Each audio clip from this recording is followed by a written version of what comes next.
자, 오늘 이제 마지막 날인데 226페이지예요. 226페이지 11번 보시면 매도인의 담보 책임에 관한 문제들이 나오고 있습니다.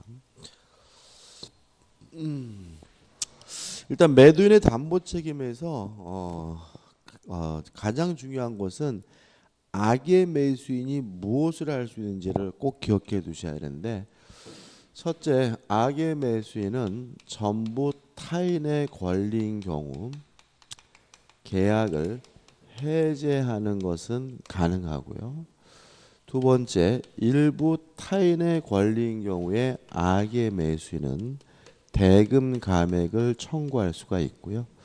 세 번째, 저당권, 전세권이 설정돼 있고 요 저당권, 전세권이 실행이 되는 바람에 권리를 취득할 수 없거나 상실하게 된 경우에는 악의 매수인도 계약을 해제할 수가 있고 손해배상을 청구할 수 있다. 요 세 가지는 꼭 암기해 두셔야 되고요. 그 다음에 담보책임은 제척기간에 제한이 있어요. 권리의 하자인 경우에는 1년이거든요. 근데 만약에 매수인이 선이면 몰랐으니까 언제부터 1년이냐면 안날로부터 1년이고, 매수인이 악이라면 알았으니까 언제부터 1년이냐면 한날로부터 1년이 되고요. 그 다음에 물건의 하자의 경우에는 제척기간이 6개월인데 항상 언제부터 6개월이냐면 안날로부터 6개월이에요. 이것도 은근히 잘 내거든요. 11번 보시면 매도인의 담보 책임에 관한 설명으로 틀린 건데, 4번을 보시면 매매 목적인 권리 일부가 타인에게 속하고 잔존한 부분만이면 매수하지 않았을 경우죠. 그럼 일부가 타인의 권리인 경우에는 악의 매수인은 뭐만 청구할 수 있냐면 대금 감액만 청구할 수 있기 때문에 계약을 해제할 수 있다는 취지의 지문은 X고요. 해제를 못하고, 또 뭐가 또 틀렸냐면 악의 매수인은 그 사실을 안날로부터 1년 내, 만약에 해제할 수 있다고 하더라도 악이면 항상 언제부터 1년이죠? 매매 한 날로부터 1년이니까 그것도 뭐죠? X인 거죠. 다시 말하면 악의 매수인은 일부 타인의 권리인 경우에는 대금 감액만 청구할 수가 있는 거죠. 4번이 답이죠. 12번입니다. 매도인의 담보 책임에 관한 설명으로 옳은 것은인데, 2번을 보시면 저당권이 설정된 부동산의 매수인이 저당권의 행사로 그 소유권을 취득할 수 없게 된 경우 악의 매수인은 특별한 사정이 없는 한 계약을 해지하고 손해배상을 청구할 수 있다. 이게 맞죠. 왜냐하면 저당권의 실행으로 권리를 취득할 수 없는 경우에 악의 매수인은 해제와 손해배상을 뭐 할 수 있죠? 청구할 수가 있으니까요. 13번 문제죠. 갑은 을로부터 X 토지를 매수하여 상가형 건물을 신축할 계획이었으나 법령상 제한으로 그 건물을 신축할 수 없게 되었다. 또한 토지의 오염으로 통상적인 사용도 기대할 수 없었다. 다음 중 옳은 것은인데, 자, 일단 생각해 볼 것은 땅을 샀는데 그 땅이 남의 땅이었어요. 그럼 이거는 권리의 하자인 거거든요. 근데 땅을 사서 그 땅을 이전 등기를 받았는데 그 땅을 쓸 수가 없는 땅이라면 뭐냐면 물건의 하자인 거죠. 따라서 1번, 토지에 대한 법령상 제한으로 건물 신축이 불가능하면 이는 매매 목적물의 하자, 물건의 하자에 해당한다. 맞는 지문이고 답은 뭐죠? 1번이 되겠죠. 나머지 지문들은 뭐 특별한 건 없죠. 그다음에 넘겨보시면 14번입니다. 부동산 매매 계약이 수량지정 매매인데 그 부동산의 실제 면적이 계약 면적에 미치지 못하는 경우에 관한 설명으로 틀린 것은이죠. 일단 답은 쉽습니다. 선의 매수인은 다 할 수 있거든요. 다시 말하면 1번, 선의 매수인은 대금 감액을 청구할 수 없다. X예요. 선이면 다 할 수 있는 겁니다. 답은 뭐죠? 1번이죠.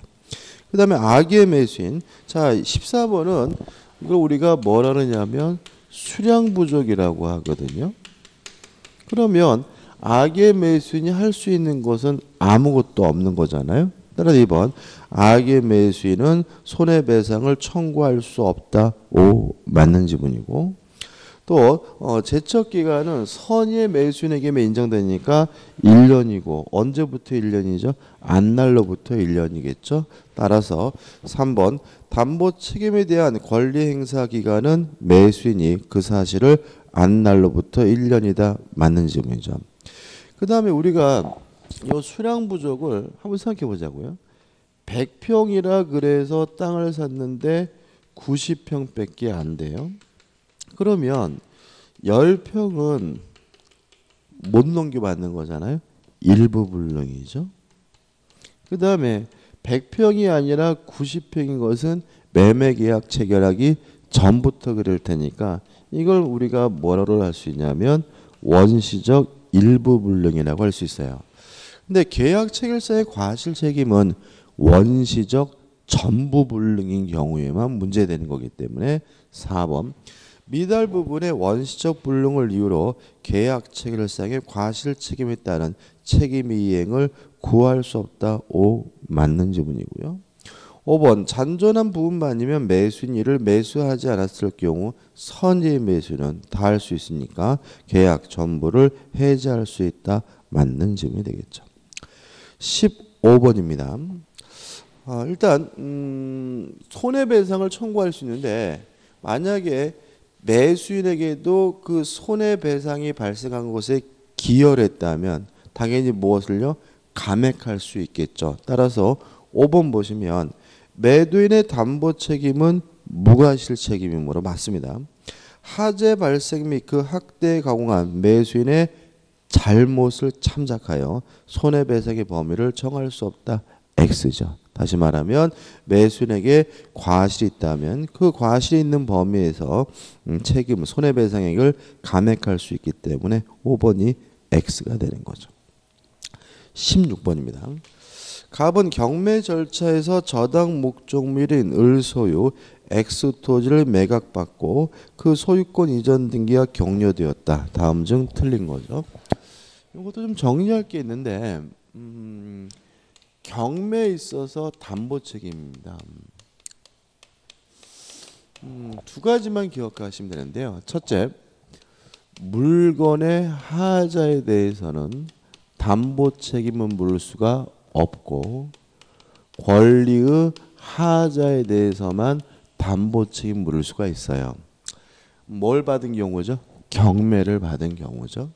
근데 문제는 권리 하자에 대해서 담보 책임 물을 수 있지만 매도인이 채무자인 거죠. 돈을 못 갚아서 집을 날린 사람이죠. 그 사람은 완전 거지일 가능성이 많죠. 그래서 우리 민법은 권리 하자에 대해서 담보 책임 물을 수 있지만 1차적으로 매도인인 채무자가 담보 책임을 부담하고요. 만약에 채무자가 무자력이면 돈이 없으면 이때는 2차적으로 배당을 받은 채권자가 담보 책임을 부담한다라고 민법에 규정을 두고 있는 거거든요. 이것만 주의하시면 되거든요. 따라서 여기서 16번에 틀린 것은 1차적으로 채무자가 담보 책임을 부담하되 채무자가 무자력이면 누가요? 채권자가 부담하는 거니까 4번을 보시면 담보 책임이 인정되는 경우 갑은 을의 누구죠? 채무자죠. 을의 자력 유무를 고려함이 없이 곧바로 배당 채권자에게 대금의 전부 또는 일부의 상한을 청구할 수 있다. X가 되는 거죠. 채무자가 무자력이어야 배당을 받은 채권자가 담보 책임을 부담합니다. 17번이죠. 경매를 통해 X 건물을 매수한 갑은 매각 대금을 완납하지 않고 X 건물을 을 소유 Y와 Y임야와 교환하기로 을과 약정하였다. 다음 설명 중 틀린 건데 그러면 갑은 매각 대금을 완납하지 않았다면 X 건물에 대해서 뭐가 없어요? 소유권이 없죠. 남의 물건이죠. 그래도 타인 소유물의 매매도 뭐 한 거죠? 유효한 거니까 1번 갑과 을 사이 교환 계약은 유효하게 성립한다. O 맞는 질문이죠. 2번 갑이 을에게 X 건물의 소유권을 이전할 수 없으면 선임은 물론 손해배상을 청구할 수가 있고요. 3번 X 건물과 Y 임야 가격이 달라 을이 일정한 금액을 보충하여 지급할 것을 약정한 때는 매매 계약이 성립한다. X죠. 다시 말하면 교환 계약이지만 보충금을 지급하기로 한 거잖아요. 다시 말하면 호박에다가 줄 군다 그래서 수박으로 바뀌는 건 아니거든요. 따라서 보충금을 지급하기로 약정했더라도 여전히 뭐죠? 교환 계약이기 때문에 답은 뭐죠? 3번이 되는 거죠. 4번 매각등을 완납한 갑이 을에게 X 건물의 소유권을 이전한 경우 갑은 X 건물의 하자에 대하여 담보 책임을 물론 질 것이고요. 5번 을이 시가보다 높은 가액을 Y의 임야의 시가로 고지했어요. 자, 이것이 사기일까요? 우리가 한 푼이라도 더 받으려고 하는 것이 인지상정이기 때문에요. 높은 가격을 부르는 것은 위법하지 않습니다. 따라서 특별한 사정이 없으면 갑은 사기를 이유로 교환 계약을 취소하지 못한다. 맞는 질문이고 답은 3번이 되는 거죠. 넘기셔가지고 18번입니다. 을 명의로 소유권 이전 청구권 보존의 가등기가 맞춰진 갑소유 X 건물에 대하여 자, 그럼 적어보자고요. 지금 갑이 소유자고요. 그 다음에 을 앞으로 뭐가 맞춰졌냐면 가등기가 맞춰진 상태거든요.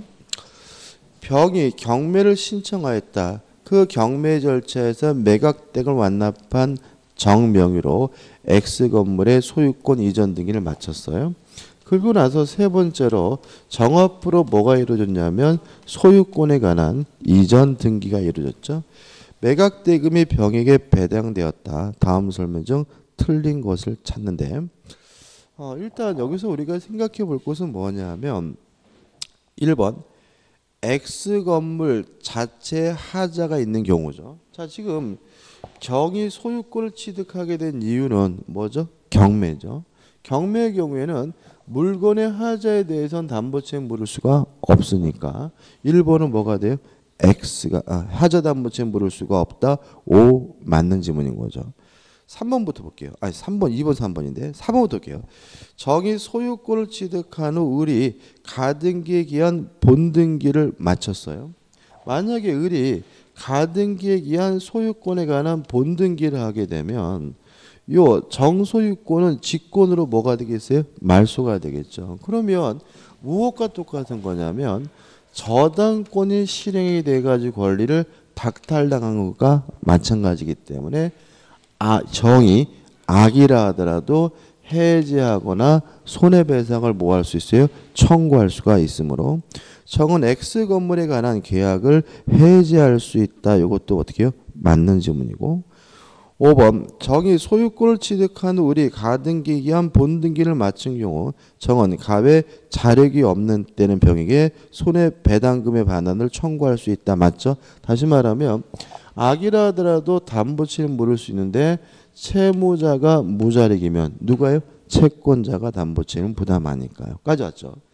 근데 여기서 조심할 것은 이러한 모든 것들은 매매가 유효하다는 걸 전제로 하는 거죠. 모든 책임은 무엇을 전제로? 유효함을 전제로 한 겁니다. 만약에 매매 자체가 이미 무효라면 책임 발생하지 않은 거예요. 그죠? 경매가 만약에 무효라면 뭐가 발생할 수 없어요? 책임이 발생할 수가 없는 거죠. 따라서 2번 경매 절차가 무효인 경우 정은 갑에게 손해배상을 청구할 수 있다. 이게 X인 거죠. 다시 말씀드리면 모든 책임은 무엇을 전제합니까? 유효함을 전제하는 거죠. 따라서 만약에 무효면 손해배상과 같은 책임을 물을 수는 없고요. 다만 이행한 것이 있다면 돌려달라고 뭐 할 수 있을 뿐이에요?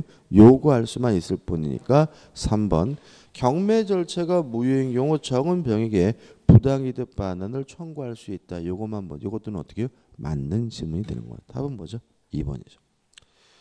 19번입니다.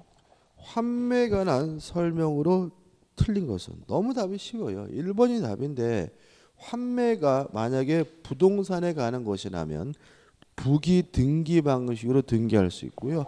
등기해야 환매권을 가지고 제3자에게 대항할 수가 있겠죠.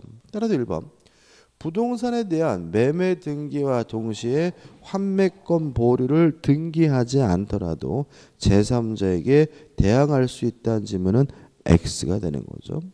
나머지 것들 기억할 것은 2번 계약 동시에 해야 되고요. 3번 부동산의 환매 기간은 5년을 초과할 수가 없기 때문에 7년으로 정한 때는 5년으로 뭐죠? 단축되고요. 4번 건물이 있었고 건물과 토지 소유가 같았다가 달라지면 관습상의 법정지상권이 발생하는데 보시면 환매 등기가 격려된 나대지죠. 그러면은 환매가 등기가 됐을 때 뭐가 없었어요? 건물이 없었다는 얘기니까 뭐가 발생할 수는 없어요?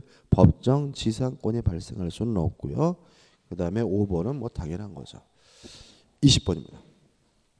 갑은 자신의 2억 상당 건물을 을의 토지와 교환하는 계약을 체결하면서 을로부터 1억 원을 보충하여 지급받기로 했다. 다음 설명 중 틀린 것인데 자 우리가 교환에 대해서는 수업 시간에 공부를 거의 안 합니다.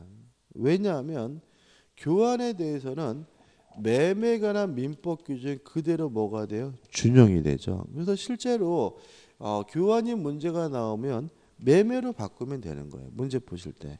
다시 말하면 교환이라고 써 있지만 매매죠. 그러면 당연히 교환의 경우에도 매도인의 담보 책임이 당연히 뭐가 되겠어요? 적용이 될 테니까 2번 보시면 갑과 을은 특별한 사정이 없는 한 서로 하자 담보 책임을 지지 않는다는 지분은 당연히 뭐가 돼요? X가 되는 거죠. 21번입니다. 갑은 자신의 X 건물을 을의 Y 토지와 교환하는 계약을 체결하면서 을에게 8천만 원의 보충금을 지급하기로 약정하였다. 다음 설명 중 틀린 것은 이것도 결국 뭐죠? 매매죠. 그럼 답은 뭐죠? 2번이죠. 왜냐하면 보충금을 안 주는 것은 채무불이행이죠. 매매대금 안 주는 거죠. 따라서 2번. 을은 갑의 보충금 미직을 이유로 교환 계약을 해지할 수 없다는 질문은 물론 뭐죠? X가 되겠죠. 너무나 당연한 거죠. 넘기셔가지고 22번입니다. 갑은 자신의 X 건물을 을 소유 Y 토지와 서로 교환하기로 합의하면서 가액 차이로 발생한 보충금의 지급에 가름하여 Y 토지 설정된 저당권의 피담보 채무를 이행 인수하기로 약정하였다.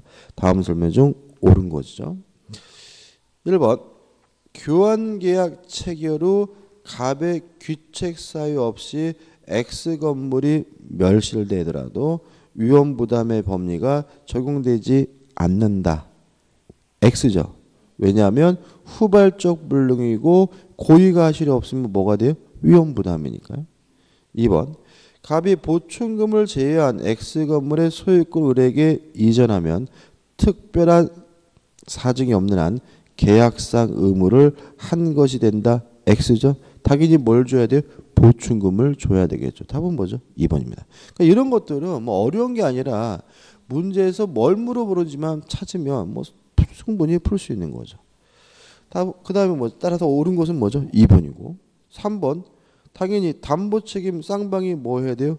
부담해야 되고 그 다음에 4번 갑이 피담보 채무를 변제를 게을리하여 저당권이 실행된 염려가 있어 을이 그 피담보 채무를 변제하였더라도 이 자체가 뭐는 아니죠? 채무 불이행은 아니니까 교환계약을 해지할 수는 없다.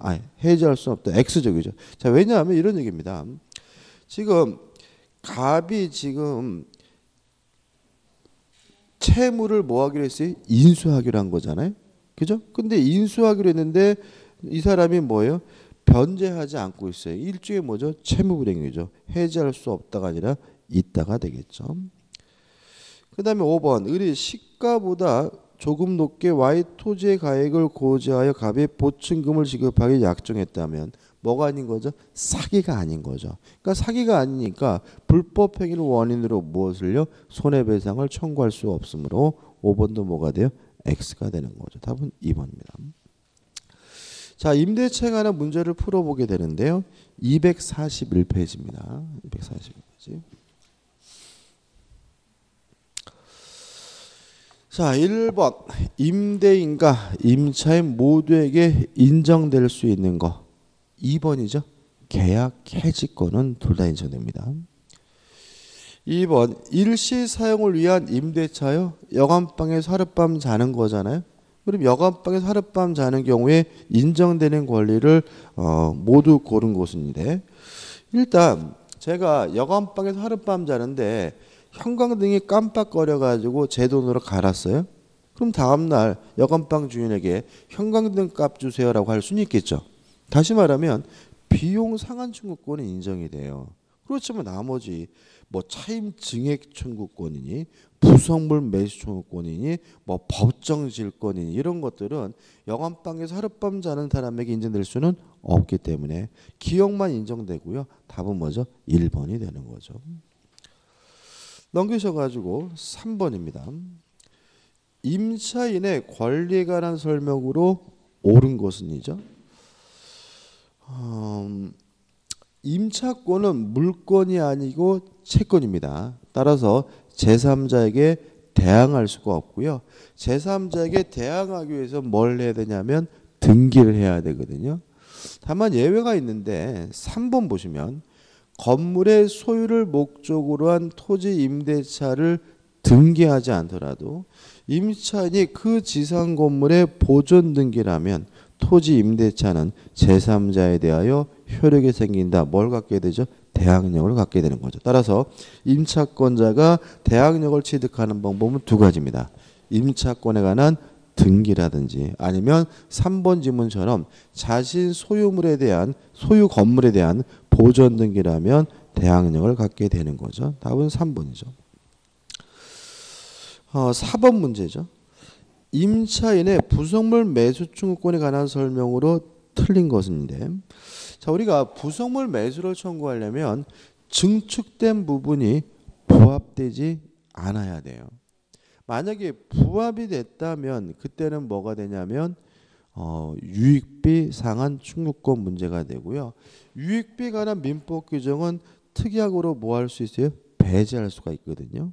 따라서 5번 보시면 건물 임차인이 자신의 비용을 들여 증축한 부분을 임대인 소유로 하기로 한 약정이 유효한 때에는 임차인의 유익비 상한 청구가 허용된다. X죠.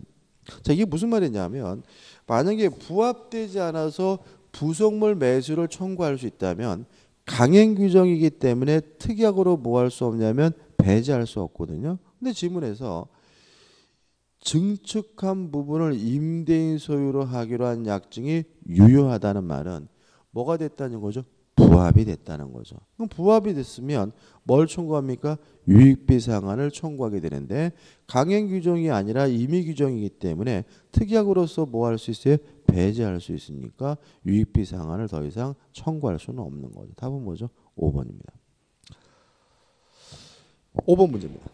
갑은 건물 소유를 목적으로 을의 X 토지를 임차하여 그 위에 Y 건물을 신축한 후 사용하고 있다. 다음 설명 중 틀린 것은? 일단 땅은 누구 거냐면 갑의 것이고요. 건물이 누구 거냐면 을의 것이고, 을이 토지에 대해서 뭐가 있는 거죠? 임차권이 있는 거죠. 따라서 을에게는 지상권자와 마찬가지로 뭐가 인정되냐면 지상물 매수 청구권이 인정돼요. 다시 말하면 존속기간의 만료로 소멸하고 갱신 청구했다고 거부당하면 갑에게 뭘 청구할 수 있죠? 지상물 매수를 청구할 수 있고요. 또 하나 존속기간의 약정이 없다는 이유로 임대인의 해지 통고로 소멸한 경우에도 지상물 매수를 청구할 수가 있거든요. 근데 여기서 조용히 하실 것은 1번 이 건물이 무허가 건물이든 미등기 건물이든 따지지 않으므로 무허가 건물이라도 지상물 매수를 청구할 수 있다. 맞는 질문이고요. 2번 만약에 차임을 지급하지 않았다는 이유로 해지당한 경우에는 당연히 지상물 매수를 청구할 수가 없고요. 4번 대항력을 갖춘 갑의 임차권입니다. 그러면 대항력을 갖췄다는 말은 제3자에게 뭐 할 수 있어요? 대항할 수 있다는 얘기니까 토지 소유자가 바뀌더라도 새로운 토지 소유자에게 뭘 청구할 수 있죠? 지상물 매수를 청구할 수가 있겠죠. 그러니까 1, 2, 3, 4번만 기억하면 되는 거죠. 5번이 답인데 갑이 Y 건물의 근저당권을 설정한 이후 임대차 기간이 만료하면 갑은 을을 상대로 지상물 매수 청구권을 행사할 수 없다. X죠. 뭐 이건 아무 상관없는 겁니다. 만약에 근저당권이 설정되어 있으면 그 담보되는 금액 범위 내에서 뭐죠? 뭐 매매 대금을 감액하거나 아니면 끼고 사거나 이러면 되는 것이지 지상물 매수 청구권 자체가 배제되는 것은 아니기 때문에 5번이 뭐가 되죠? 답이 되는 거죠. 6번입니다. 부속물 매수 청구권과 유익비 상환 청구권이 나오는데요. 일단 임차인은 필요비도 청구할 수 있고 유익비도 청구할 수 있거든요. 근데 필요비는 언제 청구하냐면 지출하자마자 바로 청구하고요. 유익비는 언제 청구하냐면 임대차 종료 시에 청구하는 거니까 1번 유익비 상환 청구권 임대차 종료 시에 행사할 수 있다. 5 맞는 질문이 되는 거죠. 나머지 분들 2번 부속된 물건이 임차물의 구성 부분으로 일체가 됐어요. 부합된 거죠. 그럼 이때는 부속물 매수를 청구하는 것이 아니라 유익비 상환을 청구해야 되므로 2번은 X가 되고요. 3번 부속물 매수 청구권에 관한 민법 규정은 강행 규정이기 때문에 특약으로서 뭐 할 수 없어요? 배제할 수 없으니까 3번도 뭐가 돼요? X가 되고요. 4번 일시 사용을 위한 것이 명백한 임대차 여간방에서 하룻밤 자는 경우에는 부속물 매수 청구권 인정되지 않고요. 5번 유익비나 필요비는 상환기간에 제한이 있습니다.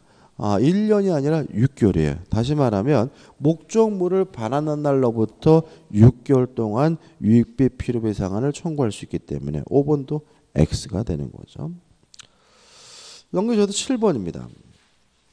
갑은 건물 소유를 목적으로 을 소유 X 토지를 임차해 Y 건물을 신축하고 보존 등기를 마쳤다. 다음 중 틀린 것은인데 3번을 보시면 갑의 건물 매수 청구권과 적법해요. 을의 대금 지급이 있기까지는 건물 부지 임료 상당액을 반환할 필요가 없다.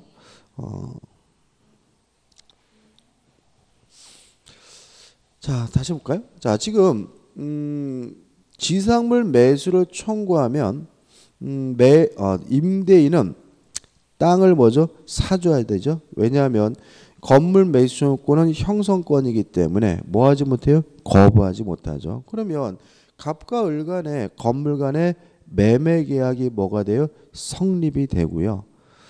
따라서 매매 관한 규정이 적용되겠죠. 따라서 갑의 건물 매수 청구가 적법하면 갑과 을 간의 매매 계약이 성립되므로 으로 대금 지급이 있기까지는 건물 부지 임료 상당액을 반환할 필요가 없다라는 말은 매매 대금 지급까지는 뭘 줘야 돼요? 임대료를 지어야 되기 때문에 3번이 뭐가 되죠? X가 되네요. 8번 문제입니다. 2번이 답입니다. 2번. 옳은 걸 쳤는데 임차인이 지상물의 소유권을 타인에게 이전했어요. 그러면 건물이 임차인 소유가 아니라 남의 건물이잖아요. 남의 건물이니까 건물 사라고 뭐 할 수 없겠어요? 요구할 수 없겠죠. 따라서 임차인은 지상물 매수 청구권을 행사할 수 없다. 5 맞는 지문이고 나머지 분들은 반복적입니다. 우측이 9번입니다. 임대인 갑은 임차인에게 임대차 기간 만료와 동시에 임대주택의 명도를 요구하고 있다. 다음 중 틀린 것을 찾는데 5번을 보시면 을이 갑에게 변제기간 도래한 대여금 재물을 지고 있다면 을은 갑에 대한 보증금 채권을 자동 채권으로 하여 갑의 을에 대한 대여금 채권을 상계할 수 있다. 이게 X고 이게 답이에요. 자, 왜냐하면 보증금의 반환과 목적물을 반환하는 것은요, 동시 이행 관계입니다. 따라서 네가 목적물을 반환하려면 보증금 못 주겠다고 거부할 수 있고요. 또 보증금 안 주면 목적물 안 주면 보증금 안 주면 목적물을 주지 않겠다고 거부할 수가 있는데, 만약에 동시이해 항변권이 붙은 채권을 자동 채권으로는 상계할 수가 없습니다. 근데 이거는 외우시는 게 좋아요. 그래서 우리가 동시이행 항변권이 붙은 채권을 자동 채권으로는 뭐 할 수 없냐면 상계할 수가 없기 때문에 5번 상계할 수 있다. X가 되는 거죠. 넘기셔가지고 10번입니다. 임차늘은 임대인 갑의 동의 없이 병과 전대차 계약을 맺고 임차 건물을 인도해 주었다. 다음 설명 중 옳은 거죠. 일단 임차권을 양도하거나 전대하려면 임대인으로부터 동의를 받아야 되고요. 만약에 동의 없이 이루어진 임차권 양도 전대 자체는 임대인이 뭐 할 수 있냐면 해지할 수가 있거든요. 그래서 3번을 보시면 갑은 임대차 계약이 존속한 한도 내에서 병에게 불법 점유를 위한 차임 상당의 손해배상 청구를 할 수 없다. 이게 맞는 지문입니다. 나머지 지문들은 동의를 얻어서 전대한 경우의 지문이거든요. 자, 이게 왜 3번이 맞냐면은 동의 없이 전대하면 현재 거주하고 있는 임차인, 전차인에게 손해배상을 청구하려면 원래 임대차 계약을 해지해야 돼요. 만약에 원래 임대차 계약을 해지하지 않고 있다면 전차인에게 손해배상을 청구할 수 없다는 것이 판례 입장이기 때문에 3번이 맞는 질문이고 3번이 답이 되는 거죠. 11번 틀린 걸 찾는데 사실관계는 똑같습니다. 동의 없이 병에게 전대한 경우를 말하고요. 4번을 보시면 만약 을이 X토지에 신축한 건물의 보존 등기를 마친 후 정이 X토지의 소유권을 취득하였다면 을은 정에게 건물 매수 청구를 할 수 없다. X입니다. 자, 왜냐하면 신축한 건물에 대해서 보존 등기를 했다면 을의 임차권은 뭘 갖게 돼요? 대항력을 갖게 되니까 새로운 토지 소유자인 정에게 건물 매수를 뭐 할 수 있죠? 청구할 수가 있겠죠. 12번입니다. 갑 소유 건물에 임차하고 있던 을이 갑의 동의 없이 이를 다시 병에게 전대하였다. 틀린 것을 찾죠. 5번을 보시면 을이 건물의 소부분을 병에게 사용하게 한 경우죠. 자, 우리가 전대하거나 양도하려면 동의가 필요하거든요. 근데 방 한 칸만 전대하는 경우에는 임대인으로부터 동의받을 필요가 없는 거죠. 따라서 건물의 소부분을 병에게 전대하다, 사용하게 한 경우에는 아무 문제가 없는 것이니까 임대인은 임대차 계약을 뭐 할 수 없는 거예요? 해지할 수가 없는 거고요. 따라 답은 5번이 되는 거죠.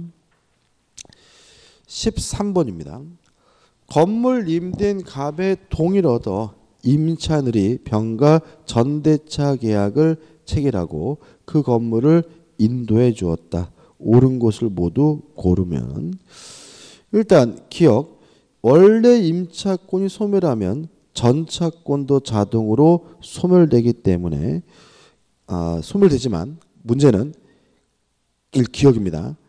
갑과 을의 합의로 임대차 계약이 종료돼도 병의 전차권은 소멸되지 않음을 주의하셔야 됩니다. 다시 말하면 임의적으로 원래 임차권을 뭐 할 수는 없어요? 소멸시킬 수는 없는 거죠. 따라서 기억은 뭐죠? 맞는 질문이죠. 띄운번 전대차 종료 시의 병은 건물 사용의 편익을 위해 을의 동의를 얻어 부속한 물건의 매수를 갑에게 청구할 수 있다. 자, 누가 전대차를 해준 거죠? 을이 거죠. 특히 만약에 부속물 매수를 청구하려면 누구로부터 동의를 받았어야 되냐면 갑, 건물의 소유자로부터 동의를 받아야 건물의 소유자에게 부속물 매수를 청구할 수 있기 때문에 니은번은 X가 되는 거예요. 디귿번 임대차와 전대차 기간이 모두 만료된 경우 병은 건물을 갑에게 직접 명도해도 을에 대한 건물 명도 의무를 면하지 못한다. X입니다. 둘 다 끝났다면 누구한테 시신도 돌려주면 되는 거죠? 소유자에게 돌려주면 되는 거죠. 따라 디귿번도 X죠. 리을번 을은 차임 연체기 2기의 차임에게 달하여 갑이 임대차 계약을 해지했어요. 그러면 임차권 소멸하고 전차권도 소멸하기 때문에 갑은 병에 대해 그 사유에 통지 없이도 해지로서 대항할 수 있다는 지문은 뭐가 되는 거죠? 맞는 지문이고 답은 그래서 뭐죠? 2번이 되는 거죠. 넘기셔가지고 14번입니다. 갑은 자신의 X건물 을에게 임대하였고 을은 갑의 동의 없이 X건물에 대한 임차권을 병에게 양도하였다. 다음 설명 중 틀린 것인데 일단 동의가 없었더라도 양도 계약 자체는 유효한 겁니다. 다시 말하면 동의 없는 임차권 양도 계약 유효하고 동의 없는 전대차 계약도 유효하기 때문에 2번 을과 병사의 임차권 양도 계약은 유동적 무효이다. X가 되는 거죠. 유효합니다. 답은 2번이죠. 15번입니다. 임대차 계약의 당사자가 아래 권리에 관하여 임차인에게 불리한 약정을 하더라도 그 효력이 인정되는 것은 2번입니다. 임대차는 약자 보호 규정이기 때문에 대부분의 규정이 강행 규정이고요. 다만 필요비 유익비와 같은 비용 상한 청구권에 관한 규정만은 임의 규정이라는 거 꼭 기억해 두셔야 되겠죠. 답은 2번이죠. 16번입니다. 임대인과 임차인 사이 약정으로 유효한 것은 1번이 답이죠. 왜냐하면 어차피 임차권을 양도하거나 전대하려면 임대인으로부터 동의를 받아야 되고요. 동의 없이 임차권을 뭐 할 수 없어요? 양도할 수가 없으니까 1번 임대인의 동의 없이 임차권을 양도할 수 있도록 한 약정은 당연히 뭐죠? 유효한 거고 답은 뭐죠? 1번이 되는 거죠. 자, 이제 민사특별법에서 뭐로 가냐면 주택임대차보호법에 관한 문제로 가고요. 페이지 258페이지입니다. 자, 1번이죠. 주택임대차보호법의 적용 대상이 되는 경우를 모두 고른 경우 일단 기억 주거용 건물이라면 무허가든 미등기든 따지지 않으므로 임차주택이 미등기인 경우 주택임대차보호법 적용이 됩니다. 니은번 임차주택이 일시 사용을 위한 것 여관방이죠. 특히 주택을 여관방으로 쓰는 경우는 없고 최근 들어서는 뭐가 있죠? 그게 에어비앤비인가요? 그죠? 이렇게 우리가 공유 경제해 가지고 주택을 여행객들에게 빌려주는 경우도 있거든요. 그런 경우는 당연히 주택임대차보호법이 적용될 수는 없겠죠. 니은번은 안 됩니다. 디귿번 사무실로 사용되던 건물이 주거용 건물로 용도가 변경됐다는 말은 주거용 건물이라는 얘기죠. 주택이라는 거죠. 주택임대차보호법 적용되고요.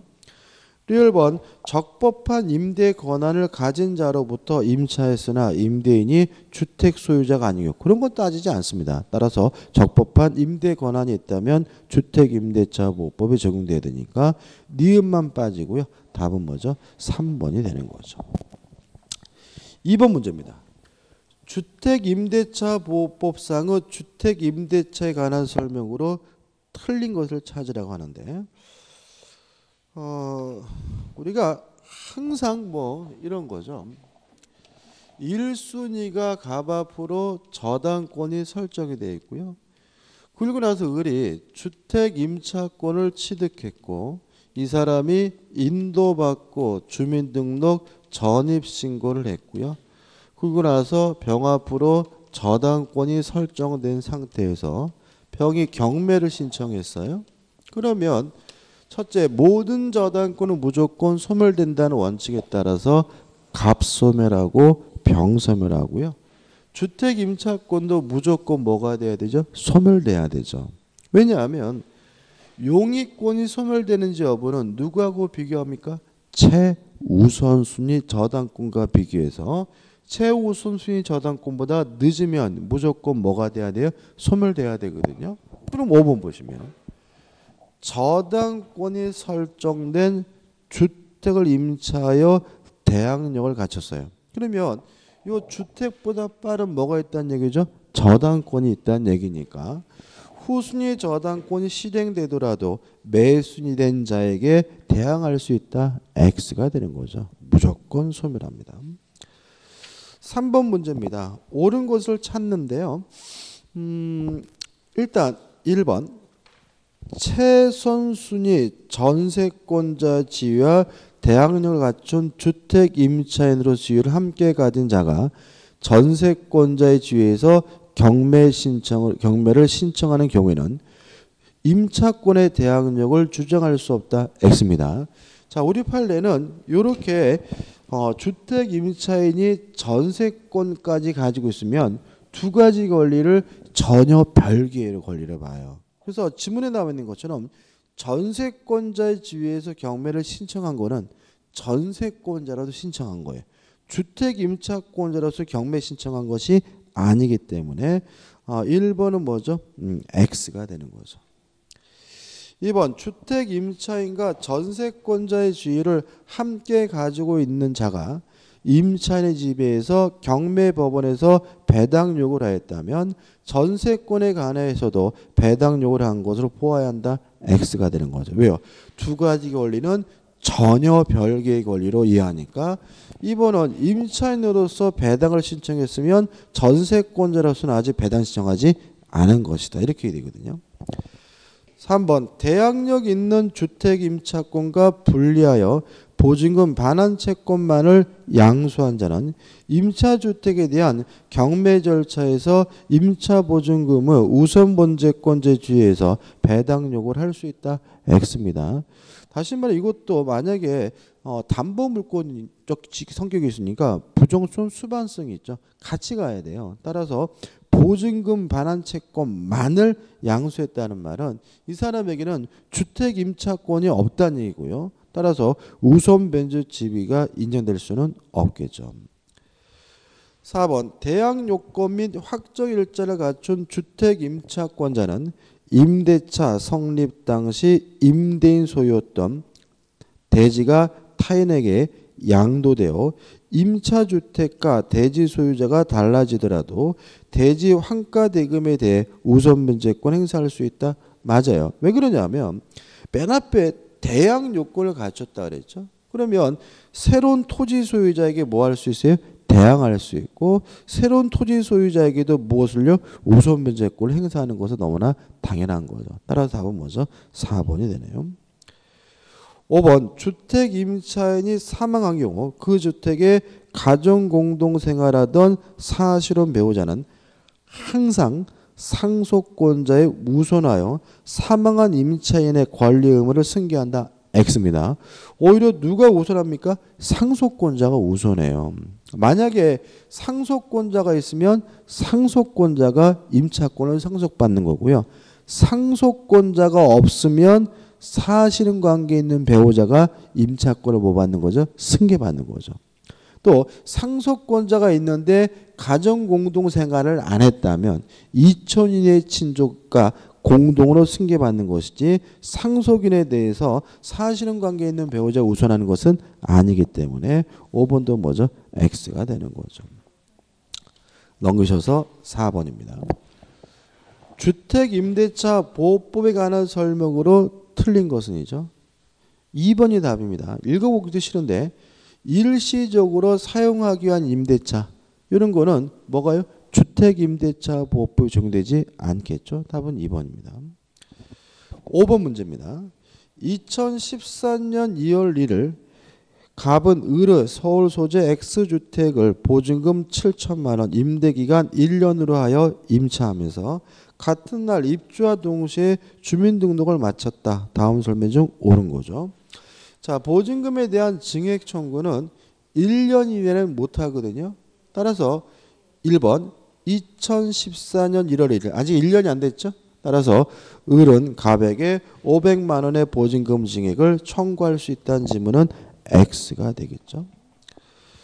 그 다음에 2번 2014년 3월 1일 갑이 임차권의 존속을 주장하더라도 을은 약정기간의 만료를 이유로 갑에게 X주택 인도를 청구할 수 있다. X입니다. 왜냐하면 주택임대차는 최소한 몇 년이 보장이 돼요?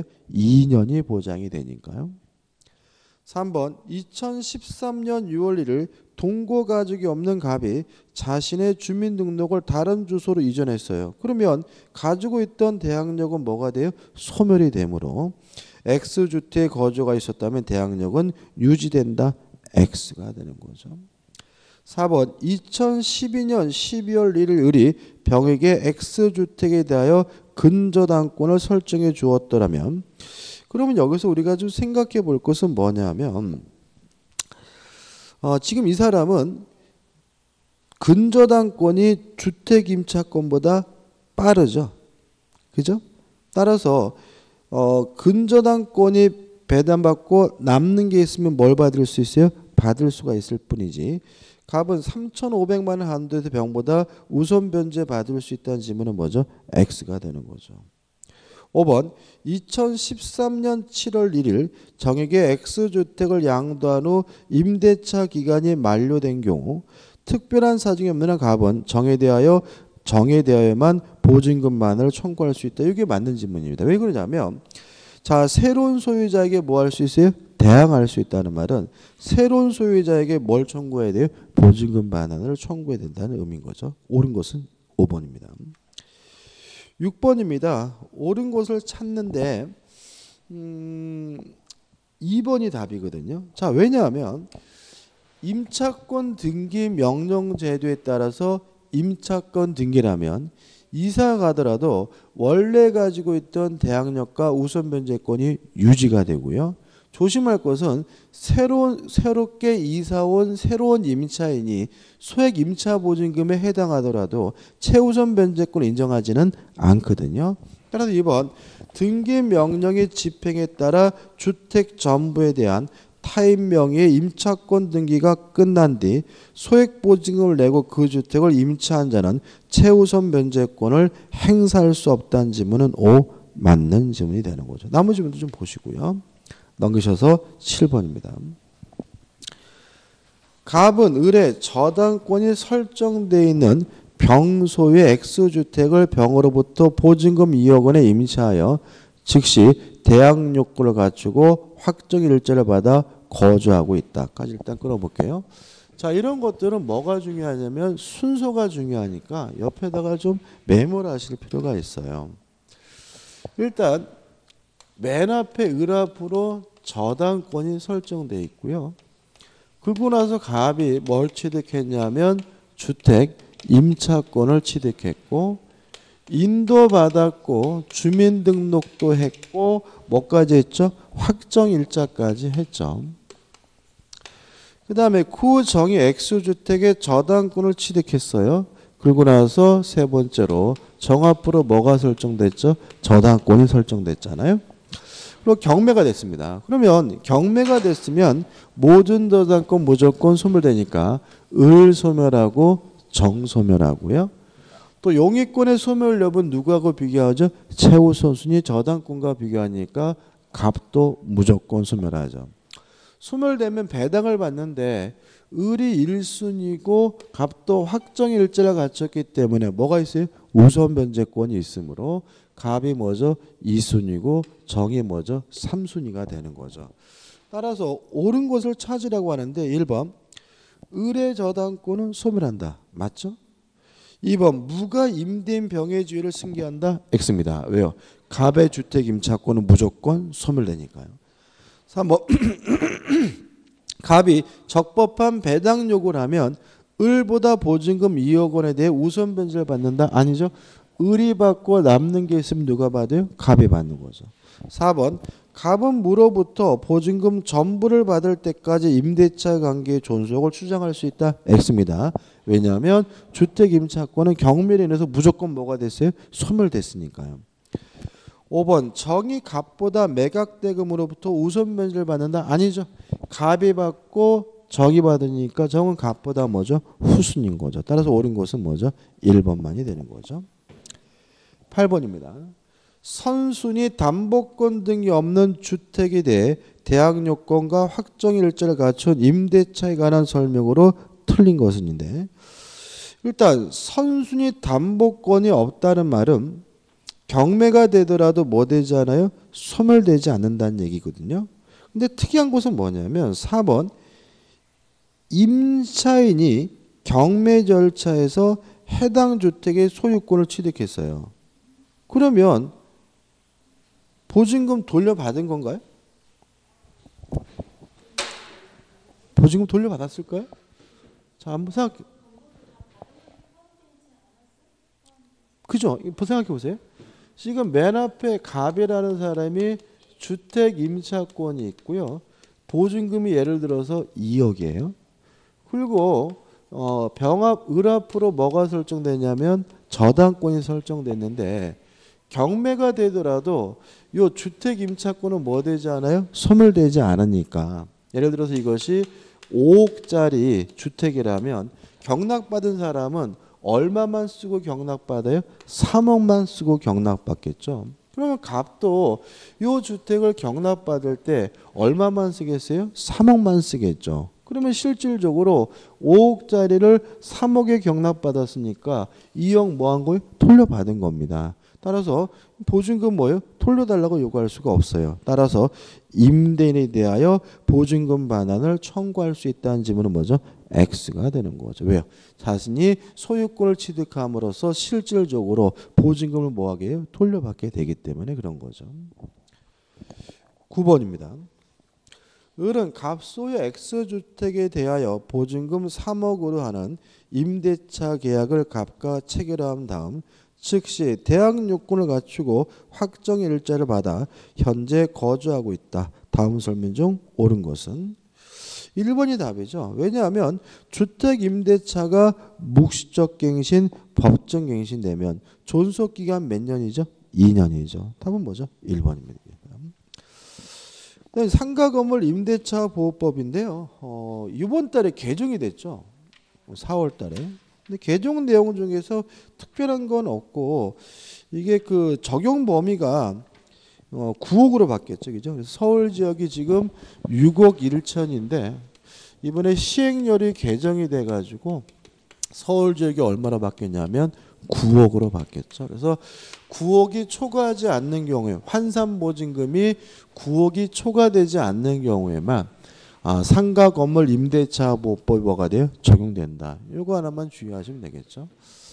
참 보면 저는 개인적으로 이거보다는 이걸 없애버려야죠. 그러니까 상가 건물이면 다 상가 건물 임대차 보호법을 적용하도록 개정을 하면 되는데 자꾸 이거를 금액을 바꾸고 있네요. 아무튼 이제는 환산 보증금이 9억을 초과하지 않는 범위 내에서만 상가 건물 임대차 보호법이 적용이 됩니다. 자, 문제를 풀어보죠. 271페이지 1번입니다. 갑은 을 소유 서울특별시 소재 X상가 건물을 2009년 6월 1일 보증금 4,500만 임차하여 같은 날 인도받은 후 같은 해 6월 10일 적법 절차에 따라 사업자 등록을 신청하였다. 다음 중 옳은 거죠. 1번 X건물에 2009년 4월 6일 청구권 보존에 가등기를 한 병이죠. 그럼 한번 생각해 보자고요. 지금 이 사람은 대항력을 취득한 날짜는 며칠입니까? 6월 10일이죠. 6월 10일 날 적법절 생기죠. 6월 10일 날 사업자 등록을 했죠. 그죠? 그러면 대항력은 언제요? 11일 날 발생하고, 그죠? 그 다음에 가등기는 며칠 날이냐면 4월 6일이죠. 그러면 가등기보다 이 사람이 늦어요. 그래서 만약에 가등기에 기한 본등기가 이루어지게 되면 요 사람에게 뭐 할 수 없어요? 대항할 수가 없거든요. 따라서 그 가등기에 기한 본등기를 마쳤다면 갑은 자신의 임차권으로 병에게 대항할 수 없다. 오, 맞는 질문이고 답은 뭐가 되죠? 1번이 되는 거죠. 나머지 것들 한번 보시면 될 것 같아요. 넘기셔가지고 2번입니다. 2014년 1월 갑은 선순위 권리자가 없는 을에 X 건물을 보증금 1억 원, 월세금 40만 원에 임차하여 대항 요건을 갖추고 확정 일자를 받았다. 다음 설명 중 틀린 것은인데 3번을 보시면 갑이 보증금 반환 청구 소송의 확정 판결에 따라 X 건물에 대해 경매를 신청하는 경우입니다. 자, 우리가 전세권자는 경매를 신청하려면 집을 먼저 비워줘야 되거든요. 근데 주택 임차인이나 상가 건물 임차인은 집을 비워주지 않아도 뭐 할 수 있어요? 경매를 신청할 수가 있기 때문에 갑의 건물 명도 의무 이행은 집행 개시의 요건이다. X가 되고요. 다시 말하면 상가를 비워주지 않더라도 뭐 할 수 있습니까? 경매를 신청할 수가 있습니다. 답은 3번이죠. 3번 문제입니다. 상가 건물 임대차 보호법의 내용으로 옳은 것은 2번 보시면 사업자 등록의 대상이 되지 않는 건물은 상가 건물이 아니기 때문에 위 법이 적용되지 않는다. 이게 뭐죠? 맞는 질문이죠. 나머지 것들 볼까요? 1번 대항 요건을 취득하려면 확정 일자가 아니라 사업자 등록을 신청해야 하고요. 3번 채당 기간은 2년이 보장되는 게 아니라 몇 년이죠? 1년이 보장이 되고요. 4번 차임을 지급하지 않았다는 이유로 해지당할 때는 2기가 아니라 3기를 지급하지 않아야 계약을 해지당하게 되고요. 그 다음에 5번인데 자, 권리금 회수를 방해당하면 손해배상을 청구할 수 있고요. 손해배상을 청구할 수 있는 날은 3년이 맞아요. 근데 주의하실 것은 방해가 있은 날로부터 3년인 것이 아니라 임대차 종료한 날로부터 몇 년이냐면 3년이기 때문에 5번도 뭐가 돼요? X가 되는 거죠. 따라서 우측에 4번입니다. 권리금 회수에 대해서 방해당하면 몇 년 동안 손해배상을 청구할 수 있냐면 3년 동안 손해배상을 청구할 수 있기 때문에 답은 뭐죠? 4번이 되고요. 다시 말씀드리지만 언제부터 3년이죠? 임대차가 종료한 날로부터 3년임을 주의하시기 바랍니다. 그 다음에 5번 문제인데 이게 28의 변형이라고 해놨죠. 제가요. 그죠? 왜 그랬냐면 개정이 됐기 때문에 또 개정돼서 이걸 또 바꿔야 돼요. 보시면 갑이 2017년 이렇게 되어 있는데 2월 10일 을소의 상가 건물을 2017년도 바꾸죠. 지금 몇 년이죠? 2019년이죠. 2019년 4월 나올게요. 4월 10일입니다. 이거 좀 바꾸자고요. 2019년 4월 10일 을 소유 X 상가 건물을 을로부터 보증금 7억이 아니라 9억 5천으로 바꿀게요. 9억 5천. 왜 이거를 변형이냐면 요 금액이 넘어야 되거든요. 그래서 제가 원래 6억 1천이어서 7억으로 바꾼 건데 또 이게 이번 달에 또 개정이 돼서 9억으로 바뀌었으니까 얼마로요? 9억 5천으로 바꾸자고요. 9억 5천의 임차의 상가 건물 임대차 보호법상의 대항 요건을 갖추고 영업하고 있다. 다음 설명이 틀린 것은이죠. 자, 지금 환산보증금이 9억을 초과했기 때문에 원칙적으로 상가 건물 임대차 보호법이 적용되지 않고요. 민법이 적용돼야 되거든요. 다만 몇 가지 인정해 주는 게 있어요. 인도받고 사업자 등록을 신청하면 뭐는 인정해 주냐면 대항력은 인정해 줘요. 조심할 것은 대항력만 인정해 줄 뿐이지 확정 일자를 한다 그래서 뭐는 인정해 주지 않냐면 우선 변제권 인정되지는 않아요. 다시 한번요. 환산보증금이 9억을 초과하면 원칙적으로 뭐가 적용됩니까? 민법이 적용돼야 되고요. 다만 사업자 등록을 신청하면 뭐는 인정해줘요? 대항력은 인정해줘요. 그렇지만 뭘 인정해주진 않아요? 우선 변제권 인정해주지 않기 때문에 5번 X 건물이 경매로 매각된 경우 갑은 특별한 사정이 없는 한 보증금에 대해 일반 채권자보다 우선하여 변제받을 수 있다. 이게 뭐죠? X가 되고 이게 답이 되는 거예요. 근데 나머지 것들 자 계약갱신 요구권을 인정을 해줘요. 따라서 1번은 뭐죠? 맞는 지문이고 그 다음에 2번 최단기간은 보장되지 않아요. 그죠? 최단기간 보장되지 않고 민법은 임대차를 최단기간 보장하지 않잖아요. 따라서 6개월로 정했다면 6개월도 뭐죠? 유효한 거고요. 3번 계약갱신 요구권 인정이 되고요. 그 다음에 4번 임차권 등기 명령 같은 건 뭐 할 수 없어요? 신청할 수가 없습니다. 다시 말하면 환산보증금이 초과되면 사업자 등록을 하면 뭐만 인정해 줄 뿐이에요? 대항력만 인정해 줄 뿐이라는 거 조심하시기 바랍니다. 예? 예? 그러니까 제가 시작을 때 이거를 없애야죠.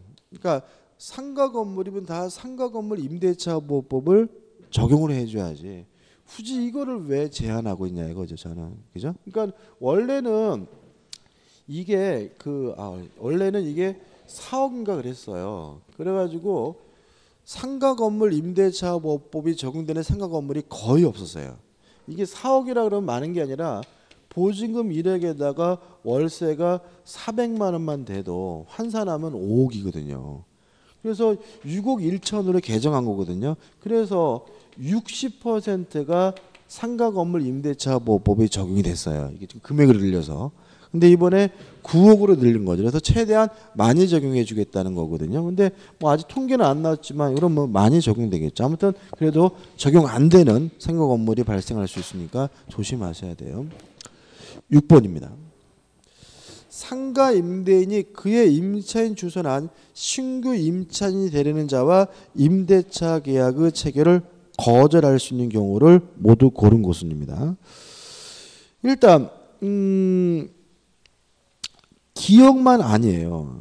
읽어보면 임대차 목적물인 상가 건물을 6개월 동안 영리 목적으로 사용하지 아니한 경우는 아니고 6개월이 아니라 몇 년이냐면 1년 6개월 동안입니다. 다시 말하면 1년 6개월 동안 영리 목적으로 사용하지 아니한 경우에는 거절할 수가 있거든요. 따라서 기억만 빼고 나머지는 다 뭐 할 수 있어요? 거절할 수가 있습니다. 보시면 상식적으로 이해될 수 있는 부분이라서 기억만 조심하시면 돼요. 6개월이 아니라 몇 개월이요? 1년 6개월이다. 여기까지고요. 좀 쉬었다가 집합 건물에 관한 문제를 보도록 하죠.